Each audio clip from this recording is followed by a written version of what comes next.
Good. How are you? Good. What's up, Ray? How you doing, Ghazi? Good. Oh, y'all in the office? What is this? Go home. Suzy, how'd you do that? Magic. The office because it's empty.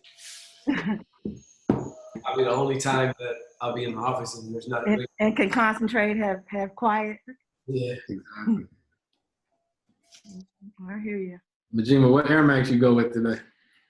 So, I don't really wear sneakers. So I only have like one pair. So they look like Air Minimums now. You didn't have to a lot to choose from. Nope. I was just lucky. It's the day for the sneaker that I have. So I'm good.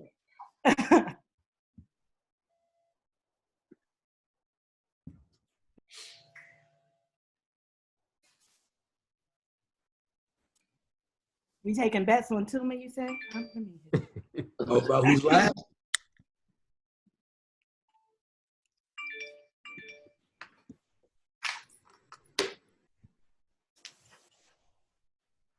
Ryan, they're waiting for you in the comments, baby. The chat group is waiting on you right now. What's up, Carl? Let me check in right now. The chat group is waiting on you. Carl, what's up, man? What's up with you? Good. Who you waiting on? Tuma. I'm so glad I'm not last. I'm just glad. You guys hear me? I think we already knew. Yeah, we can hear you, Troy. Perfect. So, Carl. Just a quick Good, note Ghazi. sorry guys, just a quick note for the audience. We're going to be starting in maybe like 1 or 2 minutes. We'll hopefully get Tuma in right on time. If you have any questions, post in the Q&A section. I'm also posting audience rules for questions and introducing yourself, and also feel free to join our Slack community. But once again, we're going to just start in like a few minutes. Tuma said he's going to be a couple minutes late. We can get started. Oh, okay, cool. People asking if they can watch on the phone. They just need to install the Zoom Cloud Meetings app, right? Correct. And Ghazi, I would also getting a bit closer to your mic, just so you know. Yeah, no problem. How's that? Perfect. Better? Yeah. And I'll just like kick it off and then hand it over to you, Troy. Okay, perfect. What's Tuma's ETA, Did he say? He said a few minutes. We just to get started. Okay, perfect. Hey everyone, welcome to the panel day 4. This is our second to last day this week of doing this amazing series of speakers. We have a wonderful group today, which we're all grateful for having. I'm going to post once again the audience rules in the group chat. Feel free to ask all your questions to Ryan Press or any of our panelists in the Q&A section or the chat group. If you have any questions that you won't be able to get to during this round, please post in the Slack group that we have in a link in what I just posted in the chat. Once again, we're going to talk for about 40 minutes or so. And the last 20 to 10 minutes, we're going to do Q&A. So feel free to add your questions there, upvote them. And they'll also have some polls being releasing throughout the panel. But nevertheless, I'm going to pass it over to Troy. Cool. Thank you guys. First of all, thanks to everybody out there in the audience and those who are coming back or joining us for the first time this week. We've been having an amazing week so far, just discussing all types of things with, whether it's people from record labels, whether it's been talent managers, music producers, artists, music publishers. So I know I've learned a lot myself, and shout out to Maria for starting that Slack community yesterday. I've already been in there having conversations with people, so that's been great as well. So just wanted to kick it off, just saying we want to send our blessings and prayers out to everybody that's suffering from this pandemic right now. We just learned today that U.S. is now the #1 place in the world for the virus. So everybody out there, just stay safe, stay healthy, stay home, stay off the streets, and, hopefully we can get this one under control. And shout out to our good friend Lucian Grange and his family, and just wishing him well wishes right now. Hope he gets over it really soon. today's panel is very interesting and great. You know, I got family in the room today, you know, just people who I've worked alongside of and enjoyed working with and had some good times and learned from. I know some of them so well that 20 minutes ago I said to Jay, let's play the How Late Is Tuma Gonna Be Today game. So we My man's coming. I ain't gonna let you take shots at him before he gets it. He's logging in right now. I could play the How Late Tuma's gonna be and how much coffee he's gonna drink today. But I just want to introduce this highly esteemed panel of very special guests.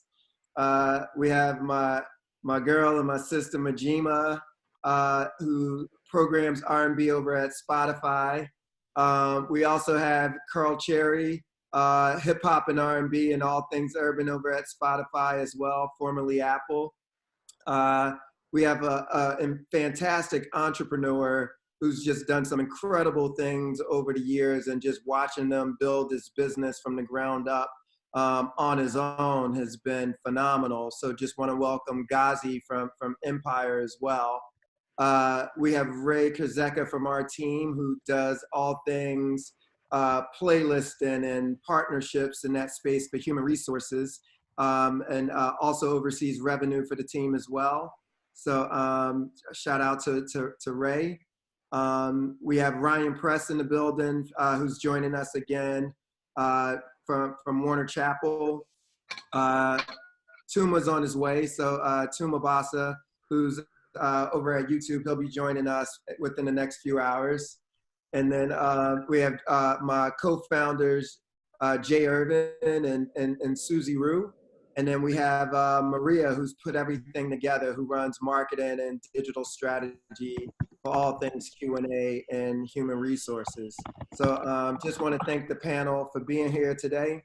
And I guess just want to kick it off and do a check-in and just see how all you guys are doing right now, just with everything that's going on in the world, with shelter at home. Just how are you doing, just both personally and, you know, just how are you dealing with this and with your daily routine? I guess let's kick it off with you, Mjeema. Interesting time, you know, a lot to get used to with all the changes, but honestly, I kind of like it. I kind of like the change of routine. Of course, not the consequences of why we're taking a beat, but it's actually like a time where I'm like reflecting and, you know, kind of getting into the swing of things of, you know, taking a seat. You know, we all run rampant so much. And it's actually been good as a music fan to actually, you know, take in the creativity, like what the artists are, you know, doing creatively, whether it's creating music, whether it's creating music or just different ways to showcase, you know, with the online concerts we're seeing and the parties. Yeah, so that's how I'm feeling, like just being able to enjoy the music and you know, you get into the abyss of searching for music and all that stuff. So that's how I'm dealing with it. Less than 10 minutes late, Tuma. No, I was trying to download Zoom from my work account. 'Cause I have it on my phone, but it's a better view on my desktop and everything. I've been emailing on my work account. So now it's still launching on my desktop. So I'm just talking to you just so that I wasn't disrespectful. I was holding you down, Tim. Troy was talking about you crazy. What? J Erving was playing a game. How late is Tuma was going to be? I was defending. No, I was on a video conference with Australia. It's 9 a.m. in Australia and everything. No, So you see, that's why I didn't want to on my phone, all the notifications. Now I'm going Well, welcome, Tuma. We're doing check-ins, and we were just asking everybody on the panel. We just got started anyway, but we were just asking everybody on the panel just how they're dealing with, you know, the shelter at home, both personally and professionally. So How you doing? How you doing? I'm good. I'm over consuming on live streams. I'm over consuming on social media. I'm over consuming on YouTube. I'm over consuming on all the DSPs. I'm seeing what everybody's doing, like, because the ability to do so is there. So I'm just waiting for my moment of fatigue when I'm sick of this shit, you know? Understood. Carl, how you hanging in there? My answer is going to overlap with Mjeema a little bit. Obviously, like, you know, our thoughts are with everyone, and I don't wish anything back on anyone. I don't want anyone to get sick. But on a personal level, it's been like an opportunity to pause. And the industry just, especially in urban, it just moves so fast in a way that, quite frankly, gets a little overwhelming sometimes. And you don't really get to take breaks. Even if you go on vacation for a week or whatever, you come back and it's right back to it. So it never really truly feels like a break. But this is like the first time I can remember that I've been able to like work at reasonable pace. And I'm even getting ahead of schedule. Like today's Thursday, right? We're supposed to be curating, but I'm able to carve time out to talk with you guys. Wow. I don't know if that would have been possible typically. So I'm trying to look at the positive sides of us all kind of hitting the reset button.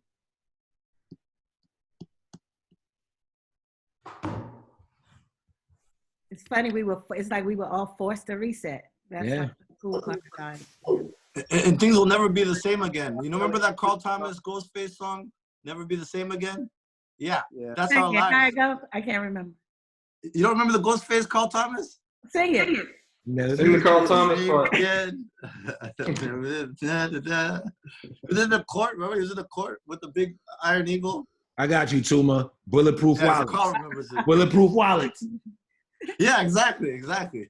Yeah. Ghazi, how you doing over there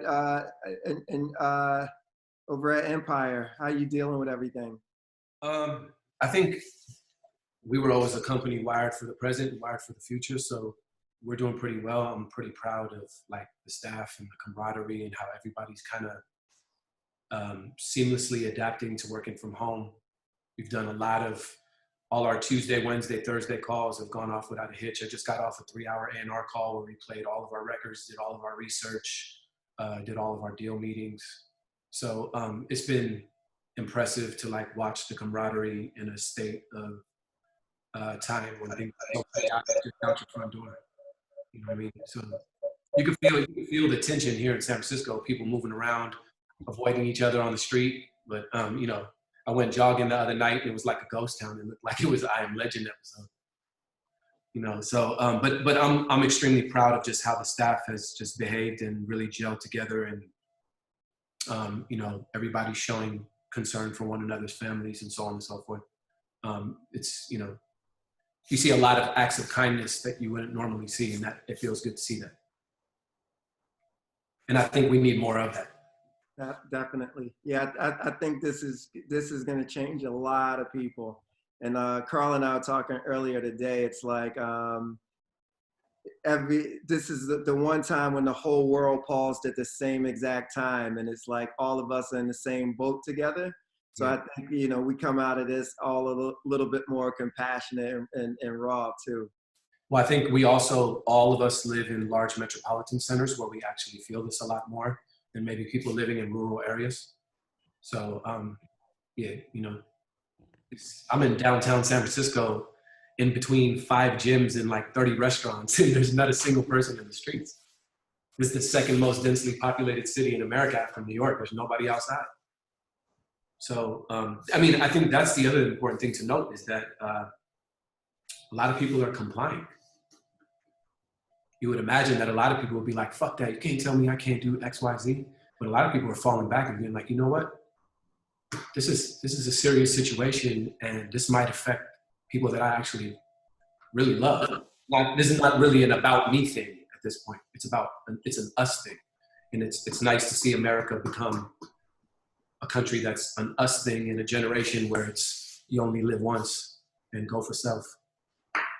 That definitely. On the work front, Ghazi, like, you know, one of the things that I really respect about you is that you're in it with your partners, right? Like in the studio, at shows, showing up for them. Like, how are you dealing with that, like, kind of remotely now? Like, you know, is it FaceTime check-ins? Like, how are you staying as connected and as much in the process as you know, become accustomed to during this time? It's been the hardest part for us because we're a very personable company, and we're very collaborative. You know, we just put up a studio here in downtown San Francisco where we have artists recording every single day. Tuma's been by and Vivian's come by from YouTube. A few people have been by. I think that was the part that was the most gut-wrenching for me, is not being able to leave the office, go hang out with the artists and build one-on-one with them. So, but I'm also the kind of guy I'm always in everybody's DMs. I'm in their comments. I call people. I think one of the things that's been most heartwarming for me is the outreach of all the artists that I work with, checking on me, to check on my family and make sure I'm okay. It's like, you know, I was telling somebody the other day, there was an episode in Narcos that I was watching where the Sicario is going to kill somebody, and he says something to the other guy, and the other guy goes, "That's the difference between me." And he said, "What's that?" And he said, I love human beings more than I love money. And that episode always resonated with me, and I feel like there's a lot of people tapping in with me right now that I maybe don't tap in with on a normal, everyday basis, but they're checking on me as a human being before they even check on the music. So that actually inspires me to go harder for them. That makes me want to go harder for them, because that means that, you know, that there's a fundamental care that wasn't maybe thought about before, something that you don't really think about. You kind of just, like Carl was saying, we always on the move. I was on a different plane every 2 or 3 days. I mean, my frequent flyer mileage is crazy, you know, and you don't have enough time to spend with employees. You don't have the time to spend with meetings or partners. And everything kind of, I mean, I think all of us here are old enough to remember what the music business was like pre-Web 2.0.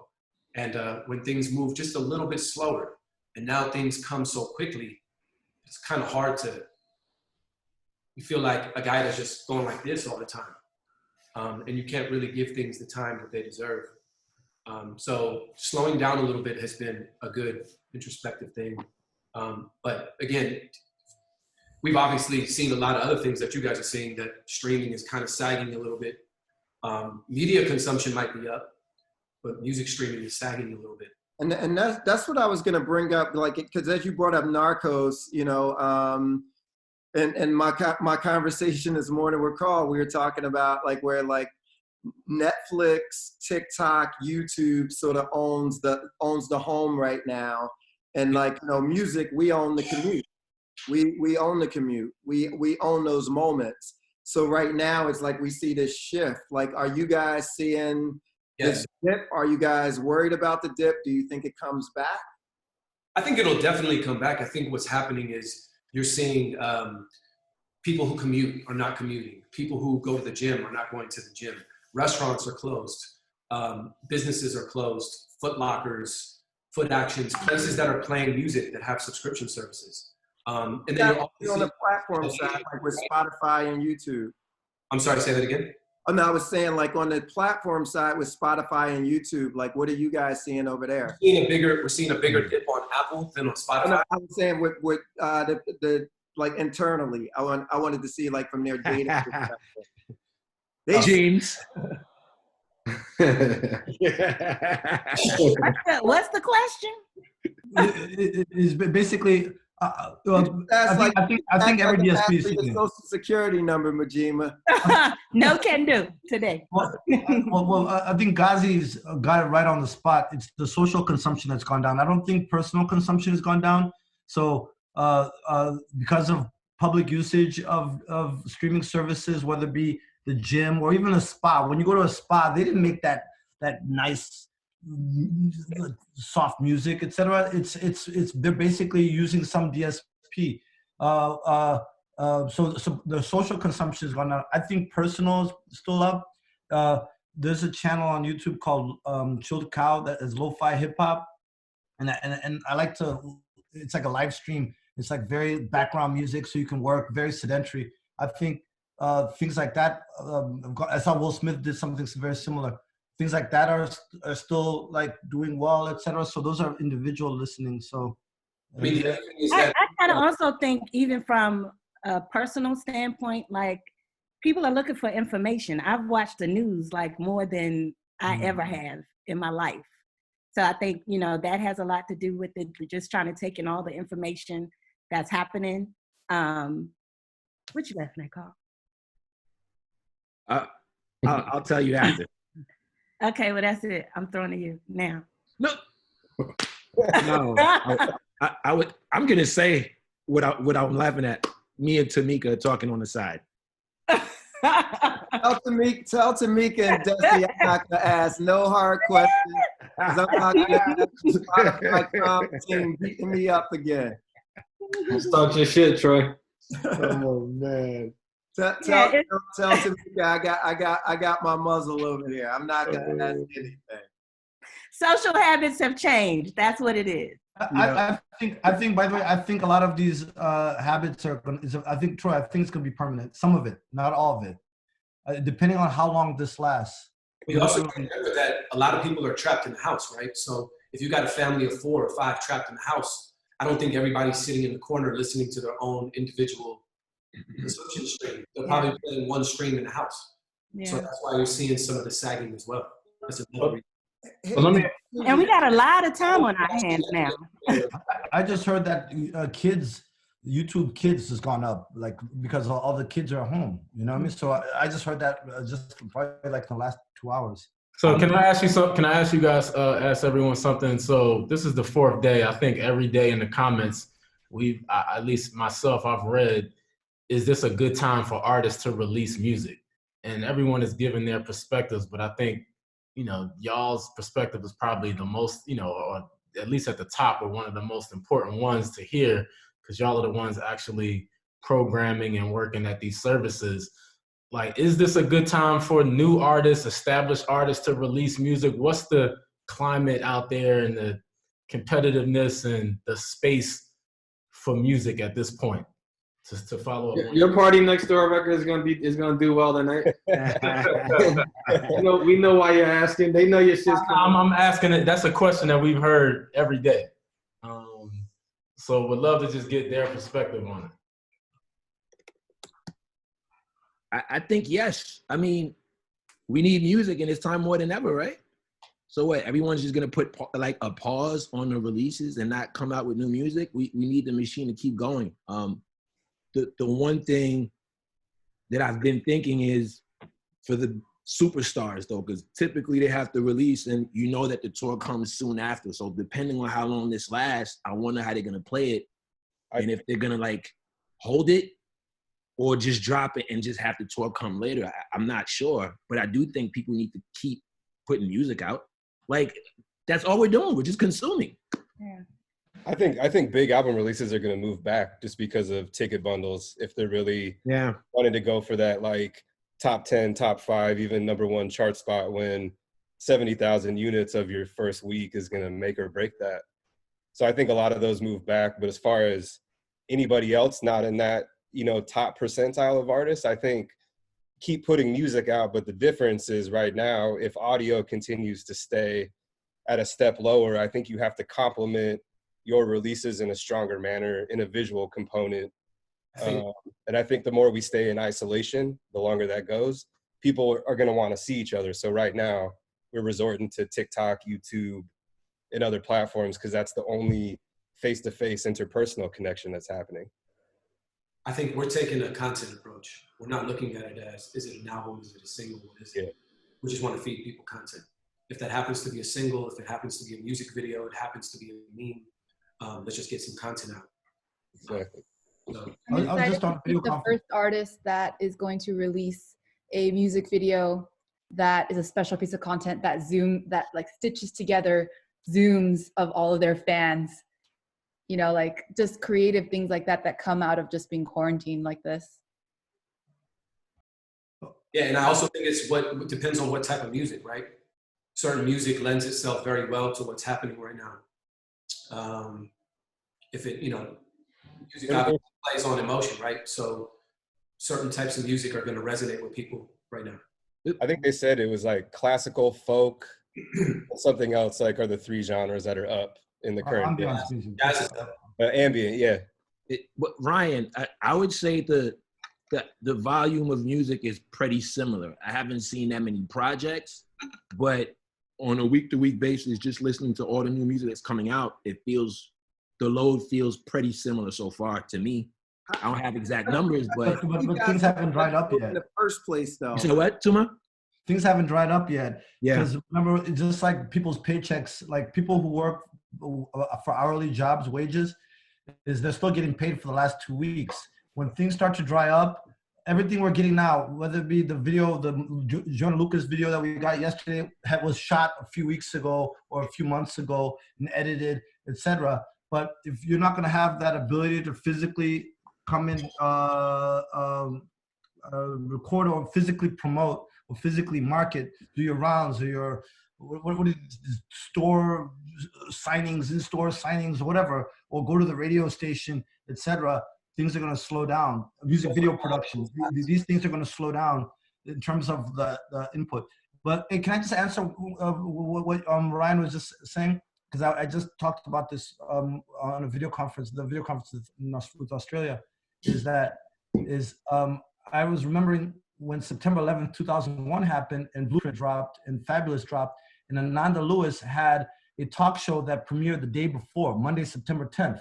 And nobody, and literally everybody was thinking about September 11th. Everybody was the whole mind. So in terms of releasing music, I think when things get a little bit normal, like come back a little bit, when things start opening up again, is probably the right time to release music.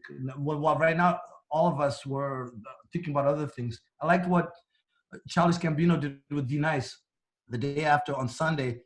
The new Childish Gambino song was the only new song that D Nice played on his live stream, and I was like, oh wow, they took advantage of an alternative way of introducing a song, and until outlets or platforms get established like that, that's it. That's all I want to say. Yeah.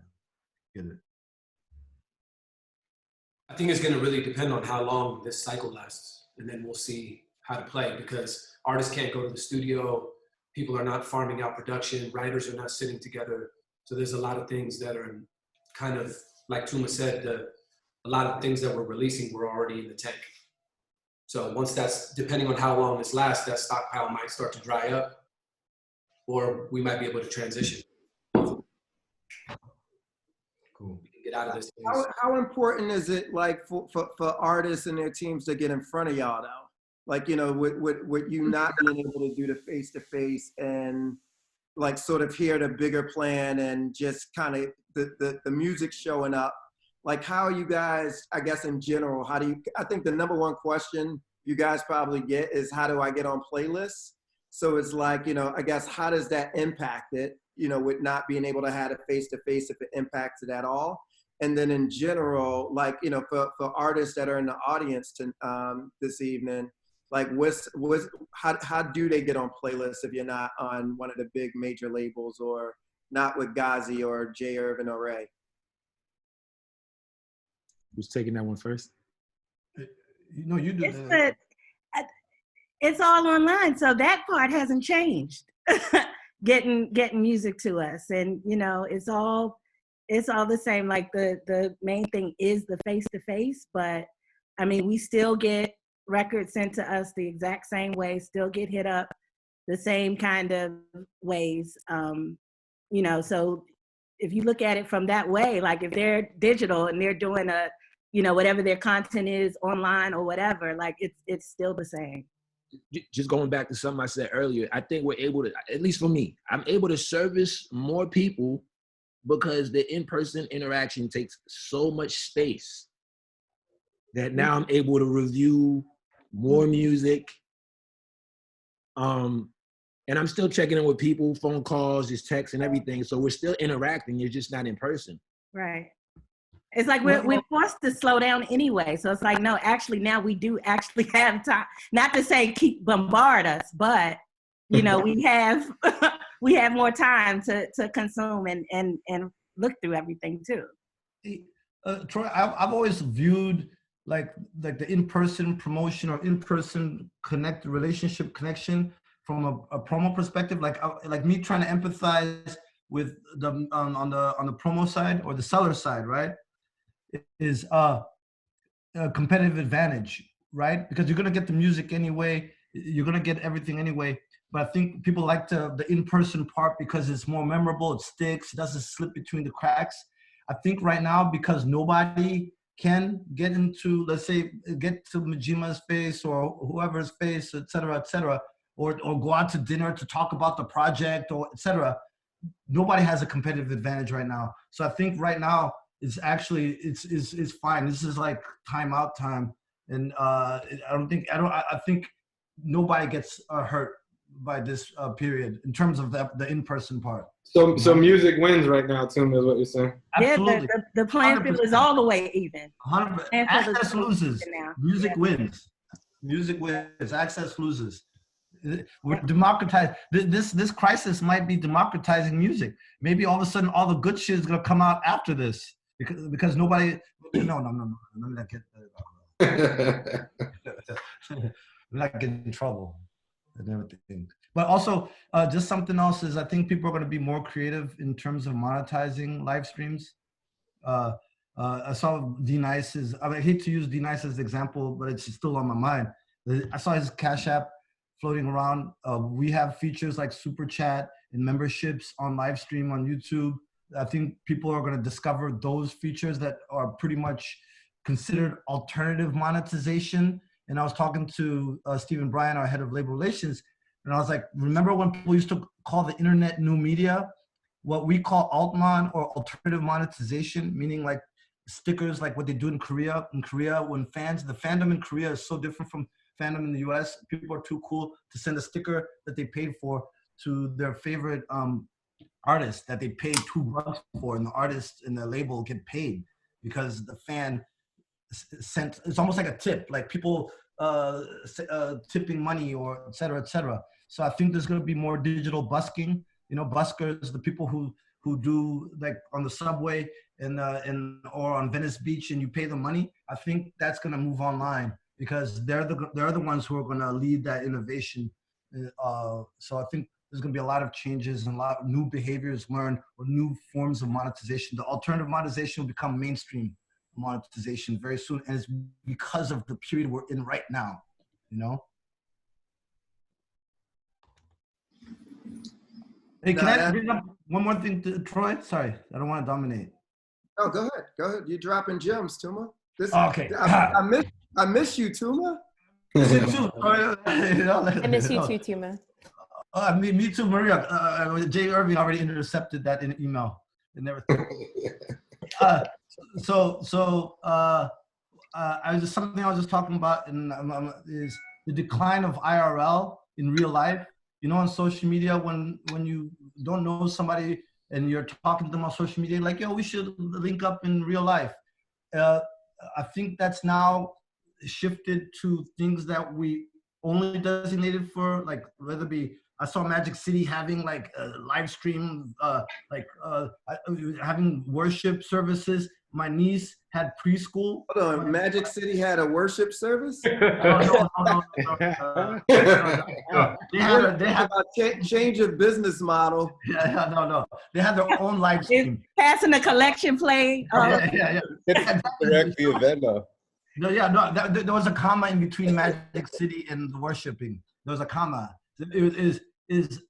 We're seeing workouts like I have a trainer and we haven't skipped a beat in terms of our schedule because he's training us like via FaceTime, right? So things like FaceTime. We're seeing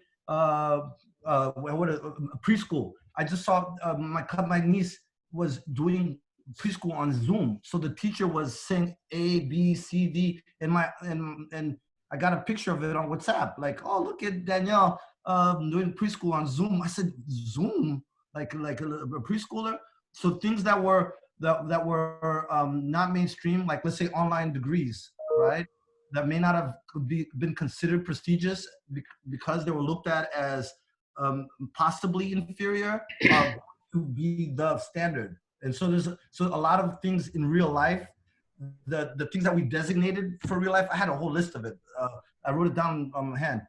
Are going to be acceptable. The stigma of doing it virtually is not going. Virtual party. We had a virtual party. Parties were lame back in the day when you streamed. They used to DJ, used to live stream. Those are boring, and you're like, I feel lame for being here. So yeah, that's it. Yeah. But no, Tuma, we would have never been able to get this group together that's on this chat right now. Like just like the fact that, you know, we were able to do this within 24 hours and pull, you know, this particular group together with everybody's schedules, everybody's lifestyle, different areas that people are in. So like the fact that this even came together is a different format to be able to even speak to, for us to be able to get together, but also to be able to communicate with this audience as well. So definitely behavioral shifts for sure. I mean, we did our marketing meeting on Tuesday, our strategic marketing meeting, and there was 50 people on Google Hangouts from all over the world. And it went really smooth. Pretty damn smooth, no dropouts. The music was clear. Everybody got heard. It was pretty impressive. And I think we've seen that behavior for many years now in Silicon Valley companies where they all have drop-in offices and drop-in centers where it's like, hey, you live in this area, well, you don't have to come to Google headquarters. You could just go to the Google drop-in office. So I think that maybe with a certain segment of, and in certain industries, we're gonna start to see at-home work become a little bit more of an acceptable thing. I'm not a big fan of it because I believe a lot of the magic that happens in my office is because of our collaborative approach to things and how we all work together. But I do think that there's a space for it. And I think that we're seeing it work right now, right before our eyes, hence this conversation here. And I agree with Carl. On any other day, we might have all been too busy to do this, or we might have been on planes or in meetings or whatever. So this is kind of cool to be able to give back to the music community too and get on here and share some ideas and some thoughts.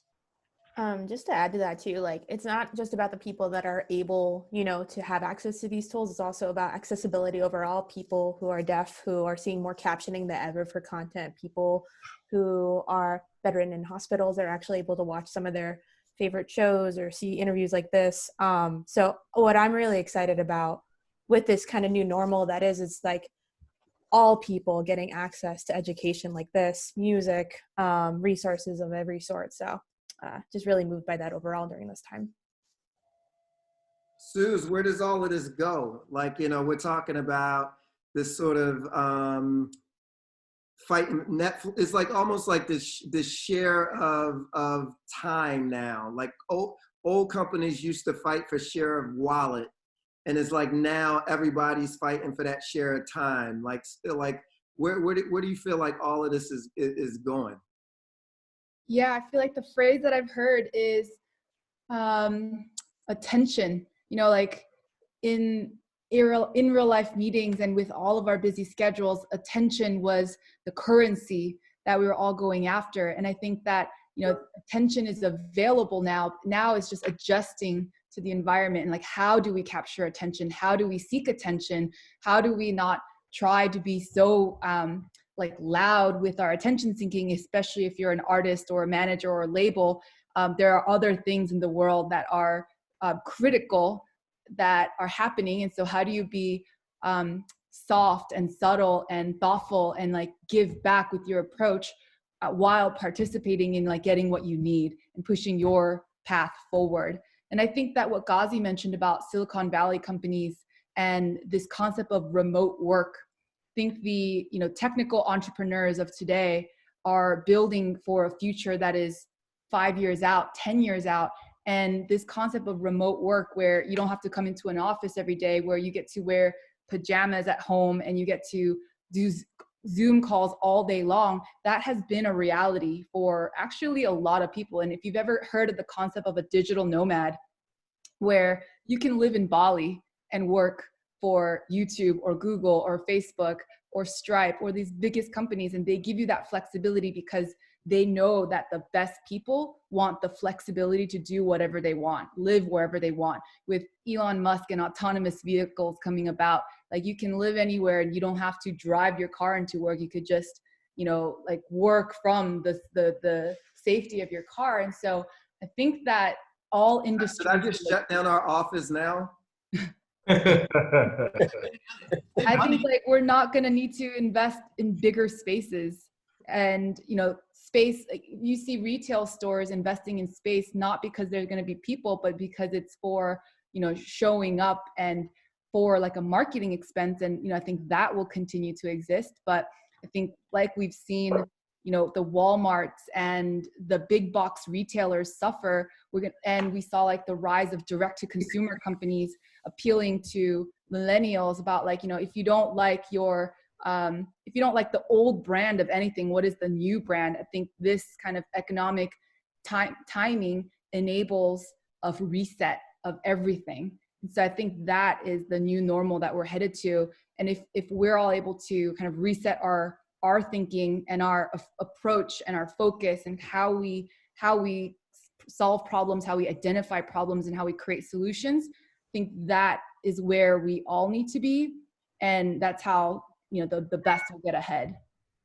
We got to look at that from a couple different perspectives, I think, too. I think what Ghazi was alluding to as well, like on the human resources front, you know, part of what, you know, the magic is that human connection. And, you know, especially as it pertains to, I think you got the business side of that and, you know, kind of executing, especially as it pertains to music. But like, you know, our creative hub, you know, that you know, has, you know, that a lot of magic has happened, and, you know, that magic doesn't happen if these artists can't get together and create. And I think that, you know, you know, my hope certainly is that, you know, this is temporary in terms of, you know, that the inability for, you know, artists and executives like, you know, a lot of us that are super hands-on, you know, we hope that it's temporary, that we can't get back to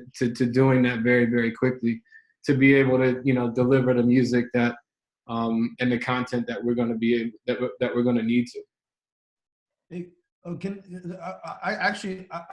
hope that it's semi-temporary. I hope that there's enough of a shift that we start embracing. Somebody just talked about Google Hangout. Ghazi just talked about Google Hangout. When I went from Revolt to Spotify, my interview was on Google Hangout, and I never used it before. They were like, "Hey, can you use your Google Hangout?" And I just said yes, because I didn't want to miss out. I had a friend of mine train me the night before my interview, so I did all my interviews on Google Hangout. I never met Doug Ford or any of those guys until I physically flew to Sweden, and they didn't even know I was 6'3", right? So what happens is this, and it's like Uber also. Never mind the Uber thing. Then what happens is a couple years before I experienced something, and Mjeema remembers this. All of a sudden, we stopped getting tapes for music videos. If Mjeema remembers, at MTV Jams, she did VH1 Soul, I did MTV Jams. And our first video that was Erykah Badu, Window Seat. And she had released the video at like 2 in the morning. Creative Control had done it. Kurzeka had done it. And me and Mjeema rushed to get it ready for air. And it was a requirement that there was a beta tape, had to be at the NOC in order for us to play it. Even if a digital submission, there had to be a backup. And we fought and said, no, we need this on the air right now, because Twitter was starting to blow up. And so what happened was, when that happened, I realized, wait a second, I don't need to be in the office. We had Citrix that gave us remote access to Selector, where we scheduled our music videos, etc. All of a sudden, people were sending us password-protected Vimeo links, DMDS, Digital Music Delivery System. The video stopped being physical or tapes after a while, post-Windows C, post-Erykah Badu Windows C. What happens is, I was able to work from Atlanta for 2 years. Anyone who knew me at that time remembers 2010, 2012, I was able to schedule MTV Jams remotely because Citrix had this software and I didn't have to be there. But what happened was politics, the rest of the company was still in real life, right? And all of the meetings were happening without me, and I started getting cut out of some of the decisions, right? Human connection. Because the human connection. Yeah, exactly. But so the rest of the company, even though I was in this thing where I was working remotely and I was doing the video, the Skype and conference call PIN numbers, and then I had people at the office who would keep me posted, right? But what happened was I started getting kind of pushed out, and I was like, oh, it's time to go. It was just time to go. So the thing is this. So J Erving. So the reason I say it's temporarily is I actually kind of want things to move this way somewhat, because it was working so well. At that time, I could live in a city where I liked the prices, and I was close to my parents, and my parents were getting older, and it was impossible. I didn't want to be in New York at the time. You know what I mean? You see what I'm saying? So the thing is this. So I actually hope this happens because people start having better lives, in my opinion, because they don't have to revolve around some of the physicalities. Everyone has moved to LA. Why? Because everything's happening in LA. But I bet you half the people who moved to LA from Philly would rather be in Philly any day. Rather be no, I don't know about that. You had me until the end, Tuma. You had me. You lost us. But I agree in terms of I agree wholeheartedly. I think the part that I'm speaking to and is the creation of the window seat video, right? And the fact that you can't cheat that, that the creation of that record, the creation of that video, the creation of content, and the magic that happens with the human connection, as it pertains to making records and creating content. That part I don't think you can cheat. I think the kind of the systems that are put in place post that creation, I think the more we can streamline that and become more streamlined in that way, as you're alluding to, I think is smart.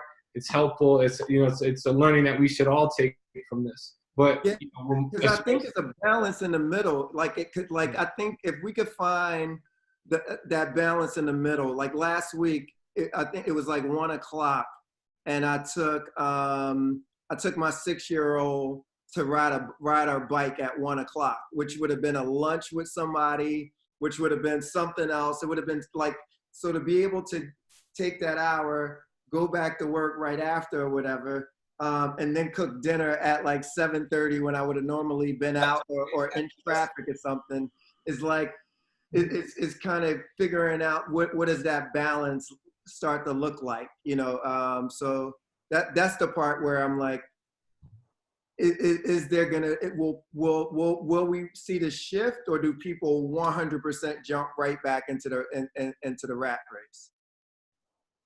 I think a lot of that is going to be based on economics, and that's the hard reality that most people don't want to face.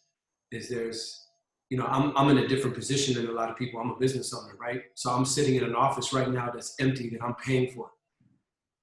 So and there's nothing is going to replace the human interaction and the sandboxing that happens in person.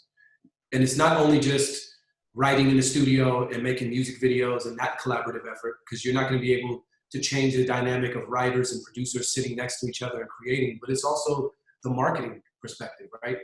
Where when we have our marketing powwows here in the office, and I have 7 or 8 brilliant minds sitting together, and they come up with these ideas because they're bouncing ideas off each other, and I'm looking across the room right now, and Moody's in his office. He just popped into the building, and he's drawing on the wall right now. There's nobody in the office, and he's drawing on the window.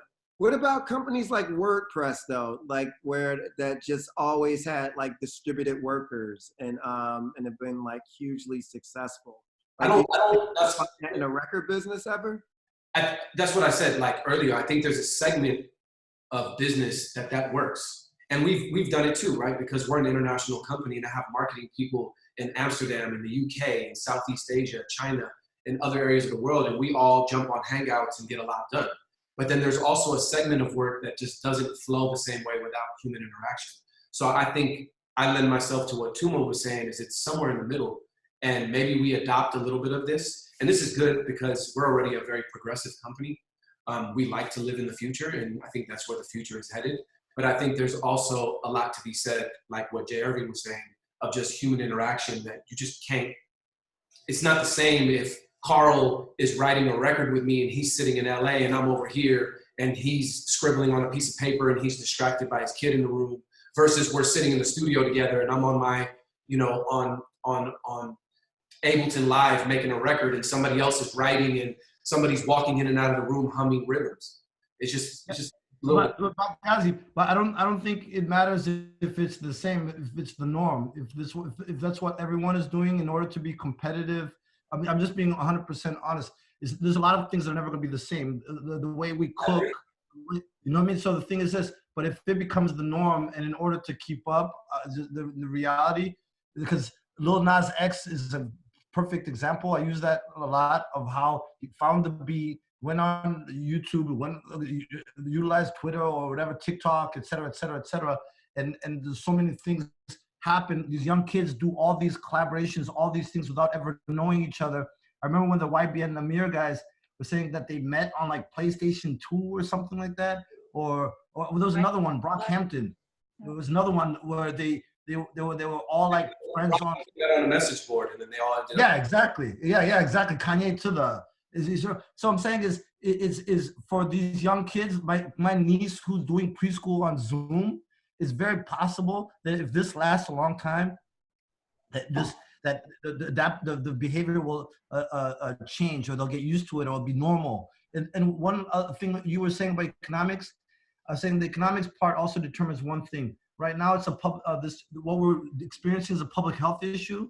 If this lasts too long, this will be a public safety issue, because this is a part of our society, right? And hip hop is very exposed to that part of our society that's ignored, and nobody's ever cared if their lives were at risk. And then all of a sudden you're gonna fuck with their pockets, right? So what happens is this whatever we're going through, this transition can't last too long. Otherwise, that public health will turn into a public safety issue. It'll take one incident. Anyone who remembers the Arab Spring in the Middle East happened with one street vendor who had a college education, couldn't find a job. So he was selling stuff on the streets. And there was a female officer who beat him up in public. And then it started a riot. And then that went from like Tunisia to like Algeria to from the French-speaking part of North Africa to like Egypt. They overthrew the president of Egypt and went to Yemen, all these other places. So we have to be very, very, very mindful and be very, very careful. People were buying guns right before, when they were buying toilet paper, they were buying guns and bullets. So we have to be very, very, pay attention to this too, and we're closest to a lot of the ignored parts of society, I agree that it feels like the eye of the storm right now, where like we're in this state of like everything is okay, but for the healthcare workers and the people that are filling grocery stores and the people that are delivering food, it is not okay, and it's like risking their lives every day. But everybody else who has the luxury of sitting at home, like we're literally in a nice bubble, like eye of the storm, where in a couple of days here in the United States, we're going to see hospitals overflowing and state arenas, and schools and gyms being used as hospital beds, and it's going to get scarier before it gets better.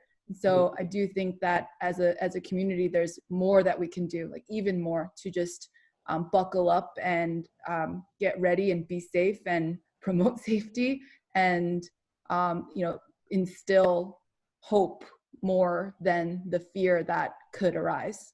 Sure. And my heart goes out to all the homeless people in all these communities that have no place to turn. So, they're going to have it more tricky than anybody. Yeah, I got a text today from a friend of mine in South Africa, and there's a lot of shanty towns in certain parts of the townships. And they're being told to stay indoors or stay in their things, and they're like, "What are you talking about?" Like literally. So even when it gets to poorer parts, like of the world, is when we're really gonna see some of the effects. Like when it really hits, like really hits, it's almost yeah. I do want to be mindful that the audience has asked so many lovely questions in the Q&A section. So we might dive into that if that's all good with you, Troy. Awesome. Yeah, this is definitely got interesting. Yeah, we can dive in for sure. For sure. And I just want to, and just so everyone knows, I'm going to post in the Q&A section. If you have any other questions for the panelists that we don't get to today, please ask in the Slack group. We'll make sure everyone receives them and just try to share any contact info is available for folks. But the first question here comes from Tino from the UTA building in Beverly Hills. This is for all our DSP partners here in the chat. How do you advise young artists to approach building relationships with DSPs? Do you think unsigned artists should be focused on getting playlisted, whether it be any streaming platform like Spotify, Apple Music, YouTube, etc.? Sign with Empire or Human Resources. Start there. I'll answer that one. I think one of the gems that's coming from, the in-home shelter portion is it's forcing people to become extra creative, especially for artists that aren't signed.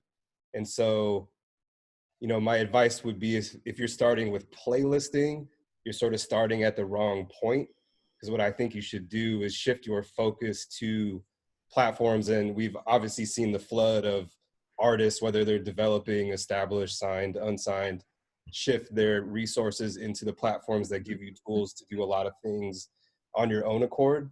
And pick one and start to build a movement somewhere, and that'll eventually kind of parlay into, eventual playlisting. But what playlisting doesn't guarantee either is retention and stickiness. So it might be a base level of discovery for a moment, but it can always fall off really quick. So you want to have the complementary pieces to the entire puzzle while you're continuing to push at DSPs and keep pushing for playlist looks.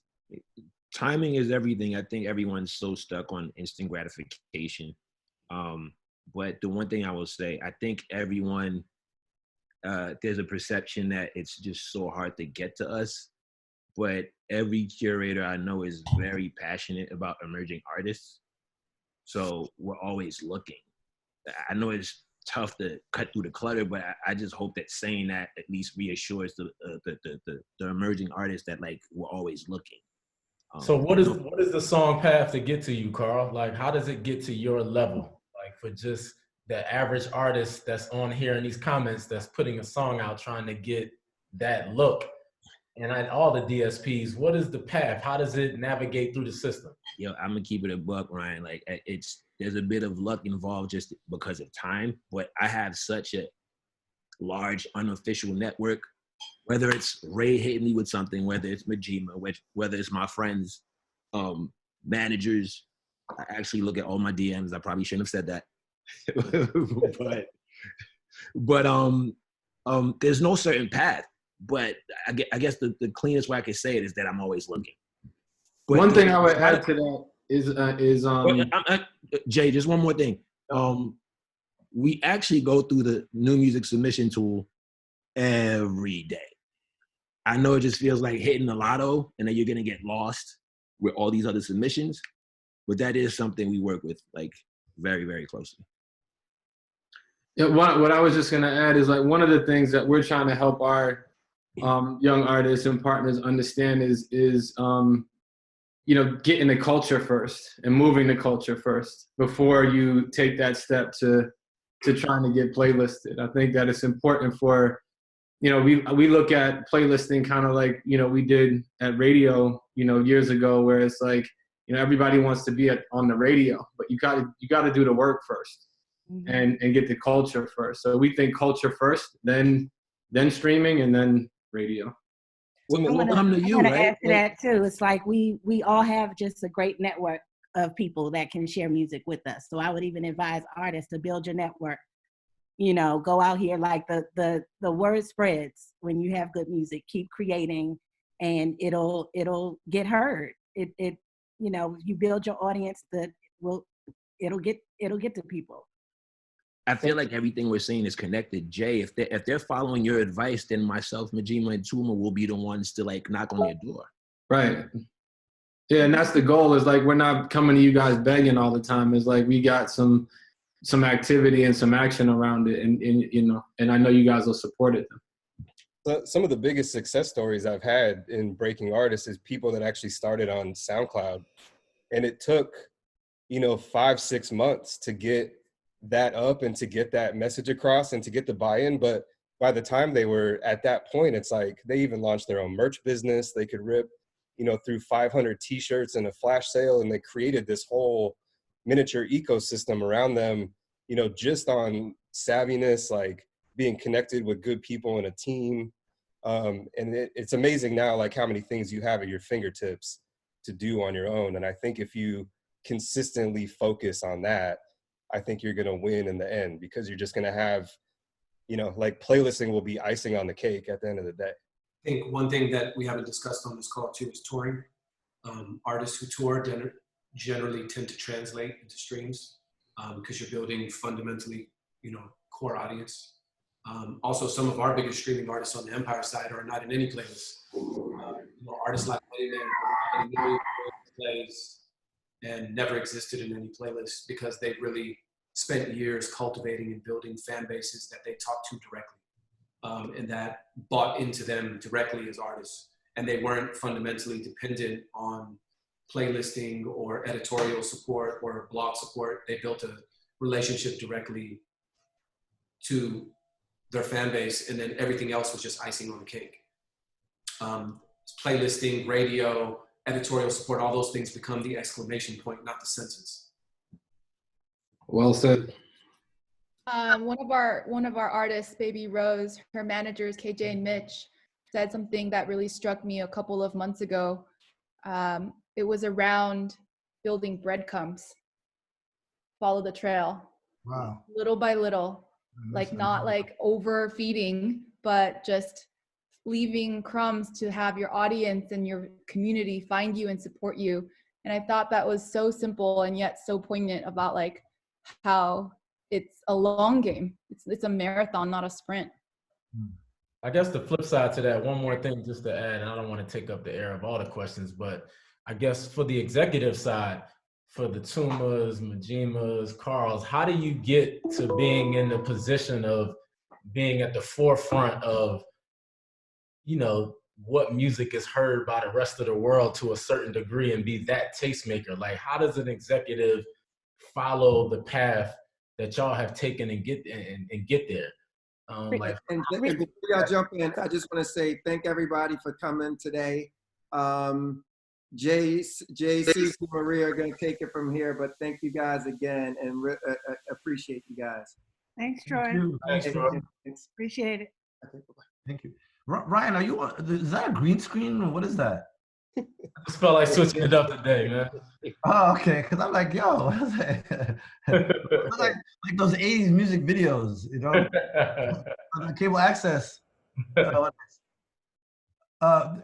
me, it's been a combination. Experience, relationships, credibility. One of the things I started looking back, and also the passion, because there's gonna be hard times and down times, and you need to love music, and you need to love the whole ecosystem and the culture in order to go through those hard times or down times, right? To have continuity. I was telling some people, like, sometimes you have to take pay cuts, you know what I mean? Or sometimes you do 3 unpaid internships at the entry level, is because it's those sacrifices end up paying off. It's deferred gratification. I know Carl mentioned instant gratification earlier, but continuing to do deferred gratification, that like whatever you're putting your heart or your efforts into right now may not pay off right now, but they're going to accumulate. And something like I used to have this theory called the Art of Accumulation, and where I used to notice certain people, let's say Puff, for example, they just know how to accumulate, right? Know how to, whether it be any platform he goes on to, he'll have a huge following. Anything that he does, he'll make a lot of money or whatever. And there's certain people who just, because of like just trekking on and knowing how to like leverage their network or leverage their knowledge or whatever, they just do it. And so mine was like a micro version of that. Like, yeah. I mean, he summed it up, but I think the one thing that's interesting with streaming is like what we do is called both editorial and programming. And when you look at myself, Mjeema and Tuma, we all have different backgrounds. I used to work at Double XL. I was a writer, editor. They both work more in programming. Mjeema with radio and TV, and Tuma in television. So at least from my experience, when I was at Beats and they were doing Beats music, they were looking for people of various backgrounds to kind of, I guess, come together, because even if you have editorial programming experience, it doesn't mean it's going to translate into this particular role. It's just pretty new. Like how long have wait, so Curation is what, 5 years old really, for like officially? Would you say, Tuma, Mjeema? What, Curation for? Like curating playlist. Like there's been curators for what, 5 years? Curators. I mean, if we're talking curators, that's at the playlisting. Yeah, probably like for the last 5 years. But I would say like even playlisting and curating, that's an extension of like programming. Yes. So, you know, when you're talking about radio and video and all of that stuff. So even for, you know, if I would say for myself, it's just been a career path to get this way, and passion following that, you know. So starting out has been, you know, just following what we loved. It was a hobby for some of us to make our own mixtapes or whatever, even before streaming was a thing. So is that kind of what the question was? Florida, I heard you say something like how you get here or something. I think we touched on it a little bit. I think I was just saying, you know, how do you get to the place of where you sit, where Carl sits, where Tuma sits? I guess more direct to you is just like, how have you seen the representation of women in curating playlists and being like at the top of curating some of these things at some of the DSPs? How has it been as a woman doing it? Like what's the woman representation like at DSPs when it comes to being a curator? You know, because well, it's really, I don't know if I understand your question, Ryan. Can I plug YouTube for a second? YouTube has really great women curators. Shout out to Jackie, Cecilia, Bria, Gabby. So I just wanted to shout out the female curators at YouTube. Well, yeah, there's, I mean, you know, Rochelle, Alasia, you know, let's shout them all out. You know? Brittany, you know. But no, I mean, it's yeah, I mean, it's, I don't know, great being a woman curator, I guess. Hey, Ryan, can I do a plug? Do your thing, man. You know. J Erving, can I do a plug? So, go for it.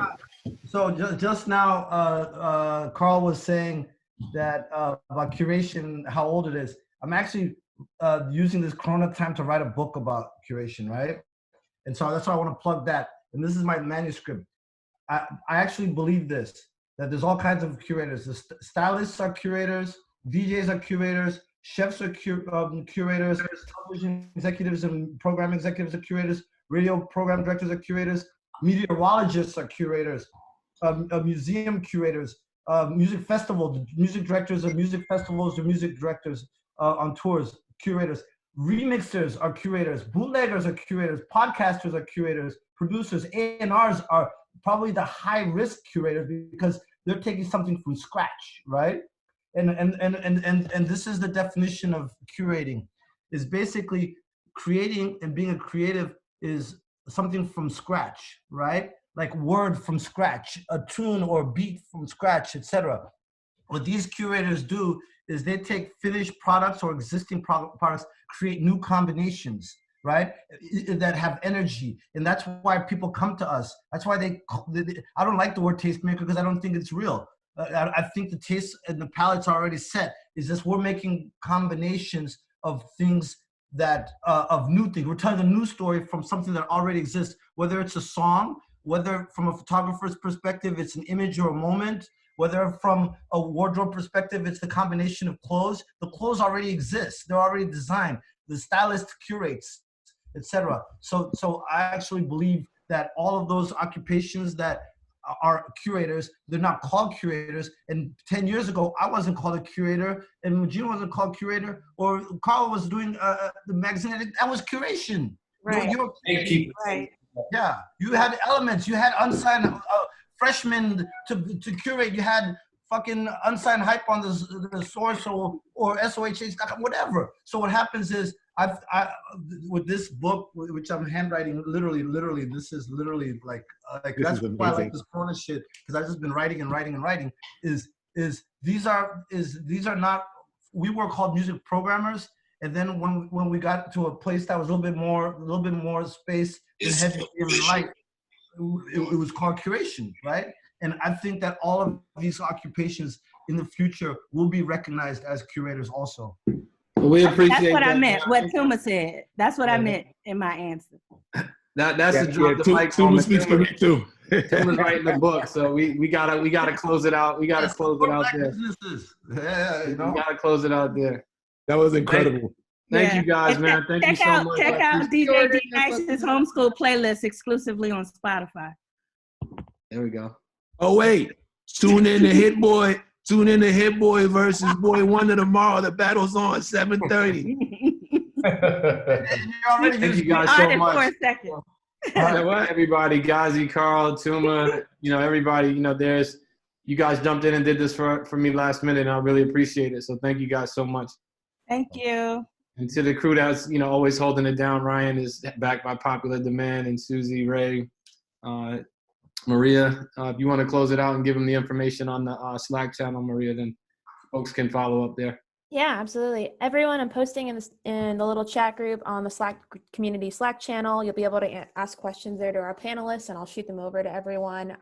Please continue to come back tomorrow, our last one. But yeah, expect more surprises, and we just all appreciate your time. Thank you, all the panelists. Our last one this week. Maybe not our last one ever. Thank you, guys. Thank you, guys. Bye. Bye-bye. Bye-bye.